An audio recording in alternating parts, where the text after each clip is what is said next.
Hay nako, ang kukulit ninyo. So, I was so busy. Alam niyo namang nagta-travel ako and today I am free. So, sasagutin ko yung ilang milyong katanungan ninyo. So, ma'am, pwede po ba akong ma-hire kahit na tumambay ako ng matagal na sa Pilipinas? Of course! Paulitin ko pa ba? Of course, pwede. Nagbabalik na naman ang pagiging maldita ko. Hay. Anyway, ayun. Ma'am, pwede bang 45 years old? Yes, as long as 45 ka, hindi ka pa tumungtong ng 46. Halimbawa, nag-apply ka ngayon 45, bukas 46 ka na, tatanggapin pa rin kita basta nag-apply ka sa akin 45 years old ka. And what else? Ma'am, high school lang po ako. Kahit elementary ka pa, basta ex-abroad ka. Ma'am, break contract po ako, pero 4 years po ako sa amo. Hindi po yun break contract. Okay? Once na nakatapos ka na ng 2 years and then nag-extend ka ng another 2 years pero hindi mo natapos yung extension nun, it's okay. Ma'am, break contract po ako. Wala pa pong 2 years umuwi ako. Pakilagay ng reason. Ma'am, galing po ako ng Turkey pero okay po kami ng amo. Pakilagay ng reference. Okay? Yun lang. Ayoko nang sagutin lahat ng milyong katanungan nyo kasi paulit-ulit hindi rin kayo nang i-stock sa akin.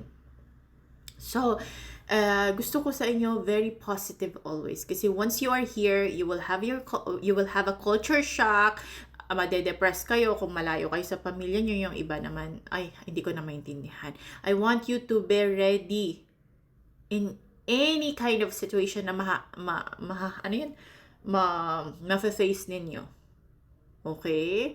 Huwag kang matakot kung elementary ka, huwag kang matakot kung yung English mo baku-bako. Because some of the employers doesn't know how to speak English. Kahit nga kami nagkakamali. We're not perfect. English is just a language.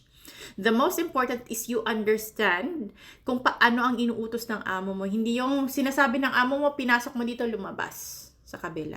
Hindi yon. Pwede mong ipasok, ilabas kung galit siya. Pero kung may inuutos sa'yo, pakiusap, observe it. Ilagay mo dyan sa kokote mo. Okay? We are Filipinos. We are smart. Okay? Hardworking. Pero sometimes we are also reclamador. The worst reclamador in the world. Okay? So yun. Please, pakipanood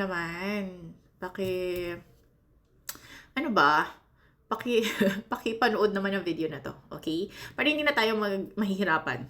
And then if you are using WhatsApp number sa old country pa, make sure you updated it. Kasi nahihirapan kaming kontakin kayo. And when you put your contact number, make sure that it has a country code, +63. Okay? Kasi minsan, halimbawa, may papa-interview ako, kiniklik ko na lang yung number, automatic, nandun na kayo sa WhatsApp ko. And ano pa ba yung mga mostly na tinatanong nyo sa akin?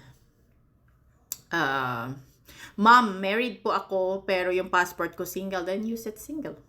You don't need to update it. It's your right also. It's not mandatory to change your surname if you are married. It's up to you. Nasa sa'yo yan. Huwag mong lituhin ang mundo mo dahil malilito ka lang. So, ayun lang. Be grateful, ah. Thank you so much, guys.